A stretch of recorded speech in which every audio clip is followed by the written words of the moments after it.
Assalamualaikum warahmatullahi wabarakatuh. Jadi pada hari ini kami dari kelompok 9 akan menyaksikan bisnis karya kami, yaitu teras atau tepung beras yang disusun oleh saya Muhammad Fahri, Saya Muhammad Budi, saya Muhammad Sekolah. untuk pembahasan pertama yaitu ringkasan eksekutif atau eksekutif summary. Yang pertama ada latar belakang. Kabupaten Balangan memiliki suku panen padi yang besar. Kelebihan pos padi ini sering menyebabkan harga gabah anjlok, memberikan kerugian signifikan bagi petani lokal.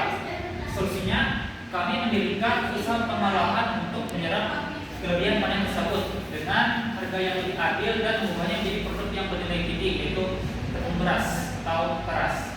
Fokus kami adalah memproduksi tepung beras murni atau pengawet yang menyasar segmen UMKM kuliner dan rumah tangga sekaligus mensejahterakan petani. Ya, jadi di sini deskripsi perusahaannya bernama Sekreti Beras Balangan yang 7, merek dagangnya teras.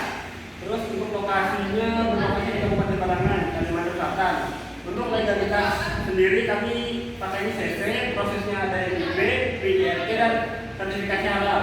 Untuk visi menjadi pelopor industri hasil pertanian lokal yang mensejahterakan petani dan memiliki kebutuhan pasar. Untuk visi sendiri menyerap beras dengan daya beli yang adil di atas harga pasar saat panen raya, memproduksi tepung 100% murni, higienis tanpa pengawet, membangun pemikiran strategis dengan umkm kuliner di Kalimantan Selatan. Kemudian analisis pasar. Yang pertama, tren dan pesaing. Pasar tepung beras didorong oleh peningkatan tren penggunaan bahan baku lokal dan produk alami, yaitu tanpa pengawet. Industri kuliner, khususnya kue tradisional di Balangan terus tumbuh. Kemudian pesaing utama adalah produk pabrikan nasional, misal Laras Brand dan Meladili. Kemudian keunggulan kita yaitu persegaran atau baru giling. Dikelolakan yaitu mendukung petani dan harga kompetitif karena memotong rantai distribusi. Kemudian analisis target pelanggan atau STP. Yang pertama segmentation, UMKM kuliner yaitu kue basah, jajanan pasar. Kemudian toko bahan kue, grosir atau eceran dan rumah tangga. Kemudian yang kedua yaitu targeting. Target utama UMKM kuliner dan toko bahan kue di Balangan dan kabupaten tetangga, yaitu Tabalong atau Maesco. Kemudian positioning, tepung beras asli Balangan lebih segar langsung dari petani. Selanjutnya ada produk dan layanan. Yang pertama yaitu 100% mie diproses tanpa bahan kimia, pemutih atau pengawet dan sesuai standar MTKSI. Selanjutnya ada kemasan higienis, kemasan modern anti lembab, food grade ukuran 500 gram dan 1 kg. Selanjutnya ada kualitas terjamin menggunakan mesin pengayat untuk kehalusan yang seragam. Layanan nilai tambah kami yaitu kami menawarkan pelatihan singkat dan present digital untuk UMKM kuliner, memastikan mereka menggunakan produk teras secara optimal. Selanjutnya ada strategi pemasaran 40. Yang pertama ada produk yaitu kualitas segar dan branding dukungan dari petani lokal. Selanjutnya ada price, strategi harga penetrasi yaitu sedikit di bawah merek nasional. Ketiga yaitu ada place, fokus pada kios pasar Paringi dan konsesiasi toko bahan kue.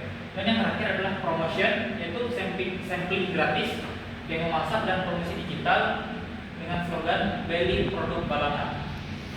Ya, jadi di sini ada rencana operasional dan manajemen. Di sini ada proses operationality, jadi sourcing, pembelian langsung ke kelompok kami, memotong di tengkulak. Terus ada pengolahan. Pengolahannya sendiri melakukan pendaman 2-3 jam. Terus ada penggilingan, basah, pengayakan dan pengeringan. Terus ada quality kontrol keseluruhan dan kadar air sebelum pengemasan harus dicek. Terus ada struktur manajemen. Di situ ada divisinya, direktur atau founder. Fungsinya adalah mengatur strategi, legalitas dan pemikiran petani. Terus ada divisi produksi, mengatur operasi harian, QC dan stok bahan baku. Terus ada penjualan dan distribusi. Di situ mengatur pengiriman, konsesiasi dan keagenan. Ya, jadi ini untuk rencana keuangannya, kebutuhan modal awal, kebutuhan modal investasinya itu ada mencakup 1 unit bangunan atau produksi itu bisa punya sendiri lah hitungannya. Terus ada 2 unit mesin penggilingan tepung, 1 mobil pick up untuk distribusinya, terus ada 1 unit kedai atau kios untuk penjualan utama. Namun untuk permulaan usaha startup dengan modal minimal 1 unit mesin mesin penggilingan usaha ini sudah dapat berjalan. Masalah dapat produksi awalnya tadi dengan menggunakan uang pribadi. Terus untuk menurut harga pasar di Balangan, harga mesin penggilingan beras diperkirakan sekitar 3.500.000. Untuk analisis biayanya, titik impas atau BEP-nya, usaha ini ditentukan sebesar biaya bahan baku ditambah biaya penggilingan. Asumsi harga awal dapat berubah sesuai fluktuasi pasar. Harga beras bahan bakunya 8 kilo, 8.000 per kilo. Habis itu ada biaya overhead, bensin, packaging, tenaga kerja itu sekitar 1.500 per kilonya. Terus ada titik pulang pokok atau BEP produk itu sekitar 9.500 jadinya per kilo. Ya, kemudian selanjutnya yaitu modal internal awal. Pertama, awal usaha adalah 10 juta rupiah. Kemudian uang mesin penggilingan yaitu 3.500.000 rupiah dikali 2 yaitu 7 juta rupiah. Kemudian 1 unit mobil pickup dapat berupa aset pribadi yang dikontribusikan. Kemudian rumah produksi 2 kakak awal masih memakai rumah sendiri. Kemudian untuk modal eksternal awal akan diupayakan dari kerabat dekat serta pinjaman kredit lunak dari perbankan, misalnya bank BRI atau bank daerah. Pinjaman yang diusulkan berkisar antara 20 juta rupiah hingga 50 juta rupiah dengan harapan dapat dibayar kembali pada tahun ketiga. Kemudian analisis laba dan prediksi penjualan. Yang pertama, penghitungan laba total yaitu per 20 kg tepung. Yang pertama, penjualan roto yaitu 20 kg dikali 11.000 rupiah. Nilainya adalah 220.000 rupiah. Kemudian biaya bahan baku yaitu beras 20 kg dikali 8.000 rupiah. Nilainya adalah 160.000 rupiah. Kemudian biaya overhead dan packaging yaitu 20 dikali 500 rupiah. Nilainya adalah 10 rupiah. Jadi biaya laba kotornya adalah 50.000 rupiah. Kemudian target produksi dan keuntungan. Laba kotor per 1 kg tepung beras kering isi 20 kg adalah 50.000 rupiah. Dengan asumsi target produksi rata-rata 1.000 kg per minggu. Yang pertama, produksi tepung goreng 1 bulan yaitu 4.000 dikali 1.000 kg adalah 4.000 kg. Produksi dalam dengan garam yaitu 4.000 kg berbagi 20 kg sama dengan 200 karung. Pendapatan total per bulan yaitu 200 karung dikali 50.000 rupiah.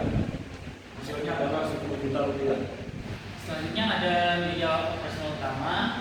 Komponen biaya operasional yang ada di dalam usaha ini meliputi biaya produksi yaitu bahan bakar solar atau bensin, biaya tagihan air untuk proses peredaman dan pencucian beras, biaya transportasi dan distribusi, biaya packaging atau pengemasan, biaya sewa usaha di cabang atau kios, biaya depresiasi atau penyusutan mesin, biaya iklan dan promosi, dan yang terakhir adalah biaya gaji pegawai.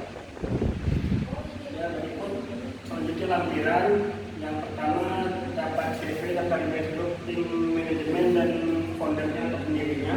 Habis itu ada survei pasar sederhana mengenai harga pesaing di toko-toko barangan. Habis itu ada desain awal kemasan produk terasnya dan spesifikasi teknis dan penawaran harga untuk mesin penggiling tepung. Terus ada surat perjanjian kerjasama MOU dengan perwakilan kelompok tani jika sudah berjalan. Yang terakhir adalah kesimpulan. Teras bukan sekedar bisnis, tetapi solusi berkelanjutan untuk menstabilkan harga hasil panen dan memberikan produk olahan berkualitas dari Balangan. Baik, itu saja presentasi dari bisnis plan kami. Terima kasih telah mendengarkan. Kami dari CV Beras Balangan 07 siap bekerja sama. Terima kasih. Assalamualaikum